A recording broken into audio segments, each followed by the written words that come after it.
বছরে এখনো পর্যন্ত আমি লঙ্কার আচার বানিয়ে উঠতে পারিনি, তাই আজ কর্তামশাইকে বললাম যে এখন ভীষণ কড়া রৌদ্র দিচ্ছে, ওয়েদারটাও ভালো, তুমি একটু লঙ্কা নিয়ে এসে দাও। তো কর্তামশাই লঙ্কা এনে দিয়েছে। লঙ্কাটা বাজার থেকে নিয়ে আসার পর আমি ভালো করে ধুয়ে জলটাকে ঝরিয়ে নিয়েছি। এবার একটা শুকনা কাপড় দিয়ে, মানে ধোয়া কাপড় শুকনা নিতে হবে, নিয়ে খুব ভালো করে লঙ্কার গাগুলো এভাবে মুছে নিতে হবে। মাথায় রাখতে হবে লঙ্কার গায়ে যেন এক ফোঁটা জল লেগে না থাকে, থাকলেই কিন্তু আচারটা নষ্ট হয়ে যাবে। আর তোমরা চাইলে লঙ্কার পরিমাণটাকে কম বেশি করে নিতে পারো। খুব ভালো করে লঙ্কার গাগুলো মুছে নিয়েছি, আর একটুকু জল লেগে নেই। জল কিন্তু একদমই থাকা যাবে না। আমি ভেবেছিলাম একটু বেশি করে করব, কিন্তু যখন দেখলাম যে আমার কাছে কাচের জারের অভাব, মানে কাচের জার আমার কাছে একটাই আছে, আর একটার মধ্যে খুব বেশি আচার ধরবে না, তাই ভাবলাম যে এখন এটুকু করি, আবার কাল পরশুর মধ্যে আমি একটু বেশি করে করব। একটা জার কিনে নিয়ে আসতে হবে, আর আচার সবসময় কাচের জারে রাখতে হয়, তাহলে সারা বছর রেখে খাওয়া যায়, নষ্ট হওয়ার কোনো চান্স থাকে না। মুছে রাখা লঙ্কাগুলো একটা স্টিলের বড় পাত্রের মধ্যে নিয়ে নিচ্ছি।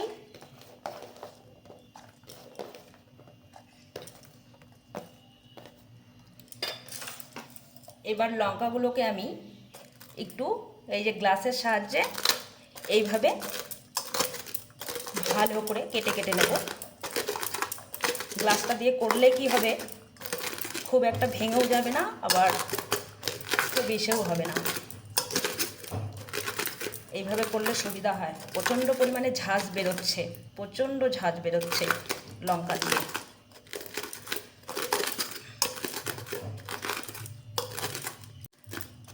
খুব ভালো করে গ্লাসটা দিয়ে করে নিতে হবে। দেখে তোমরা নিশ্চয়ই বুঝতে পারছো। প্রত্যেক বছরে আমি এই সময় কিন্তু আচার বানানো হয়ে যায় আমার, এইবারই একটু লেট হয়ে গেছে। এই দেখো খুব সুন্দর করে ভেঙে নিয়েছি, আর লঙ্কার ঝাঁঝে মুখ টুক একদম জ্বলে যাচ্ছে। দিয়ে দিচ্ছি 1 চামচ নুন, আর দিয়ে দিচ্ছি 2 চামচ ভিনেগার। আর লেবুটাকে গোটা অবস্থায় ভালো করে ধুয়ে মুছে নিয়েছি পরিষ্কার কাপড়টা দিয়ে, জল যেন একদমই থাকে না। এবার একটা লেবুর রস দিয়ে দিচ্ছি আমি, পাতি লেবুর রস।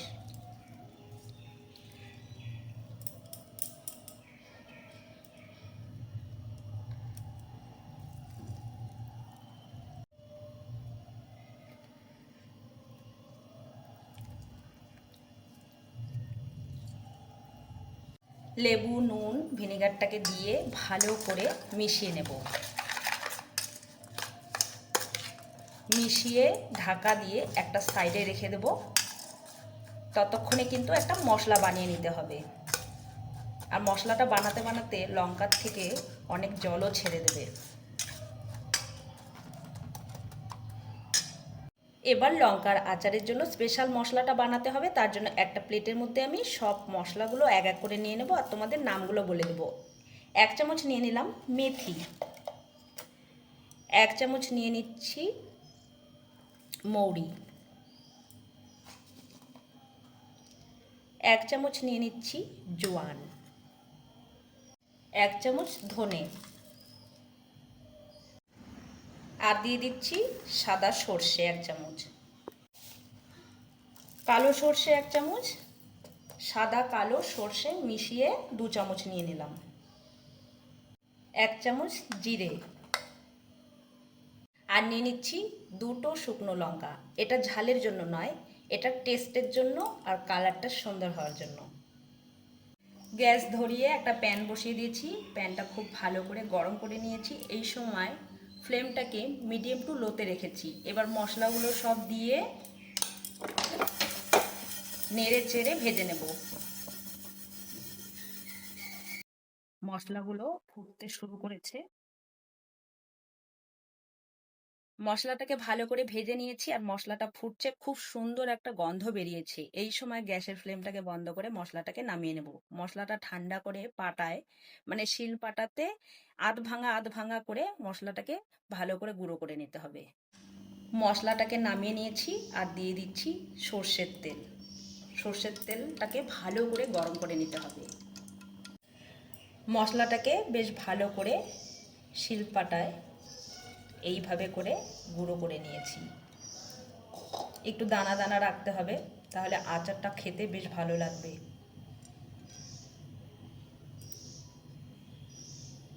একটা কাচের পাত্র নিয়ে নিলাম। আমরা কম বেশি সকলেই জানি আচারের জন্য কিন্তু কাচের পাত্র এবং কাচের জার খুবই ভালো। ভিনেগার, লেবুর রস, লবণ দিয়ে যে লঙ্কাগুলোকে মেখে রেখেছিলাম, দেখো কতটা জল বেরিয়ে এসছে। এই যে দেখো, তোমরা নিশ্চয়ই দেখে বুঝতেই পারছো। এবার লঙ্কাগুলোকে কাচের সেটার মধ্যে নিয়ে নিচ্ছি, কাচের বোলটার মধ্যে দিয়ে দিচ্ছি 1 চামচ হিং, 2 চামচ দিয়ে দিচ্ছি আমচুর পাউডার, 2 চামচ দিয়ে দিচ্ছি চাট মশলা, ভাজা মশলার গুঁড়া দিয়ে দিচ্ছি 2 চামচ,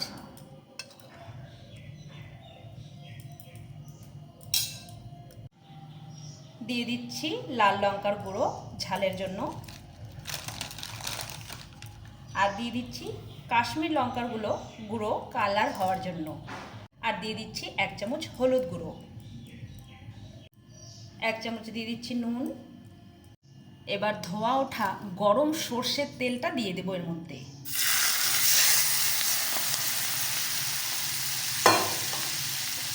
এবার একটা চামচের সাহায্যে খুব ভালো করে নাড়িয়ে নেব, নেড়ে চেড়ে নেব ভালো করে।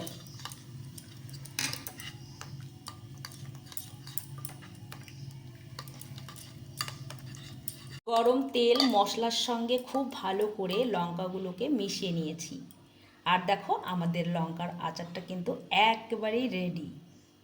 এবার আমরা একটা কাচের জারে ভরে নেব লঙ্কার আচারটাকে। এবার আমরা একটা জারের মধ্যে ভরে নেব। দেখেই কেমন জিভে জল চলে আসছে।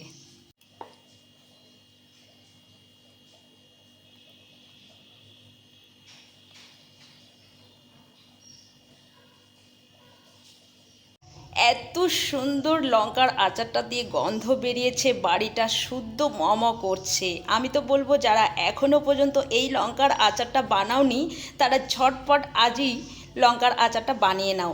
এই লঙ্কার আচারটা এতটাই টেস্টি হয়, ভাত, রুটি, পরোটা, আলু পরোটা সব কিছুর সঙ্গে দারুণ ভালো লাগে, খিচুড়ির সঙ্গে তো জমে ওঠে। এই লঙ্কার আচারটি এতটাই টেস্টি হয় কি বলবো বন্ধুরা। একবার শুধু লঙ্কার এই আচারটি বানিয়ে খেয়ে দেখো, মাছ, মাংস, ডিমকেও হার মানিয়ে দেবে। শুধু গরম গরম ভাতের সঙ্গে 1 চামচ থাকবে এই লঙ্কার আচার, কখন যে নিমেষের মধ্যে 1 থালা ভাত শেষ হয়ে যাবে টেরও পাবে না, খরচাও বেঁচে যাবে। আর খুব সামান্য খরচা দিয়েই কিন্তু এই আচারটা তৈরি হয়। লঙ্কার আচারের এই রেসিপি তোমাদের কেমন লাগলো কমেন্টস করে জানাতে একেবারেই ভুলবে না। চলো আজকের মতো ভিডিওটা এখানেই শেষ করছি, আবার দেখা হচ্ছে নতুন রেসিপির সঙ্গে। তোমরা ভালো থেকো, সুস্থ থেকো।